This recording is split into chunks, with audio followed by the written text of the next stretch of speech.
Bore ಹಾಕ್ಸೋಕ್ಕೆ ಅನಿಷ್ಟ. ಈಗ ಅವ್ನು ಕೊಡೋದಕ್ಕೆ 2.5 ಲಕ್ಷ ಬೇಕು ಸರ್ವಿಸ್ ತಗೋಬೇಕಾದ್ರೆ. ಎಲ್ಲಿಂದ ತರ ದುಡ್ಡು ರೈತ? ಒಂದು ನೀನಿವತ್ತು ಇದಕ್ಕೆ ಹೋಗು ತಾಲೂಕು ಆಫೀಸ್ಗೆ, ನಮ್ಮ ಕೆಲಸಗಳು ಆಯ್ತಾ ಇಲ್ಲ, ನಡೆಯೋದೇ ಇಲ್ಲ.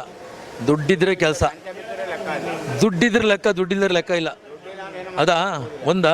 PWDಗೆ ಹೋಗು, ವರ್ಕ್ ಮಾಡಿರ್ತಾನೆ ಎಲ್ಲೋ ಒಂದಿಷ್ಟು ಕೆಲಸನ, ಅವ್ನು ಮಾಡಿರೋದು ಕಚಡ ಕೆಲಸನೇ, ಇವ್ರು ಕೊಡೋದು ಕಚಡ ಕೆಲಸ, ಅವ್ರು ಮಾಡೋದು ಕಚಡ ಕೆಲಸನೇ.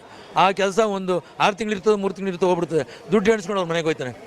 ಅದಕ್ಕೆ ಇವನು ಪರ್ಸೆಂಟೇಜು ಏನೀಗ ರಾಜಕಾರಣಿಗಳವರು ಅಧಿಕಾರಿಗಳು ಅವ್ರಿಗೆಲ್ಲ ಪರ್ಸೆಂಟೇಜ್ ಹೋಗ್ಬೇಕು. ಎಲ್ಲ ಆಯ್ತದೆ ಕೆಲಸ?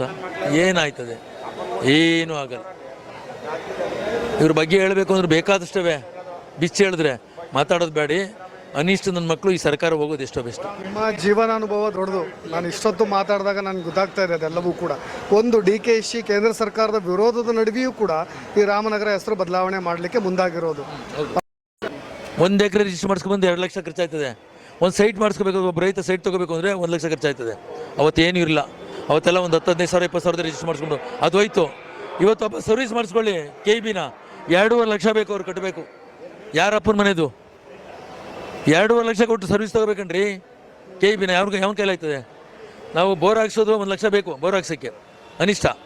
ಈಗ ಅವ್ನು ಕೊಡೋದಕ್ಕೆ 2.5 ಲಕ್ಷ ಬೇಕು ಸರ್ವಿಸ್ ತೊಗೋಬೇಕಾದ್ರೆ. ಎಲ್ಲಿಂದ ತರ ದುಡ್ಡು ರೈತ? ಒಂದು ನೀನಿವತ್ತು ಇದಕ್ಕೆ ಹೋಗು ತಾಲೂಕು ಆಫೀಸ್ಗೆ,